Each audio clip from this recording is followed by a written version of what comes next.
भारत बांगलादेश सीमेवरील मुलकी अधिकाऱ्यांच्या लेखी परवानगीशिवाय घुसखोरीच्या मार्गाने भारतात प्रवेश करून कराडलगतच्या मुंडे गावात राहणाऱ्या तिघा बांगलादेशी नागरिकांना कराड शहर गुन्हे प्रकटीकरण शाखेच्या पथकाने अटक केली आहे। या प्रकरणी बांगलादेशी नागरिकांना आश्रय देणाऱ्या करण बापू कांबळे राहणार मुंडे मूळ राहणार किवळ यांच्यावर कराड शहर पोलिसात गुन्हा नोंद करण्यात आला आहे। बिलाल सलाउद्दीन मौला, आयशा आदिल शेख, नसरीन अब्दुल सालाय मौला सर्वजण मूळ राहणार बांगलादेश अशी अटक केलेल्या बांगलादेशी नागरिकांची नावे आहेत। तर एका अल्पवयीन मुलीलाही पोलिसांनी ताब्यात घेतले आहे।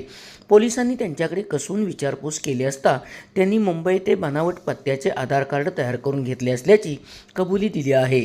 कराड गुन्हे प्रकटीकरण शाखेचे पोलीस उपनिरीक्षक निखिल मगदूम यांच्यासह पथकाने ही कारवाई केली आहे।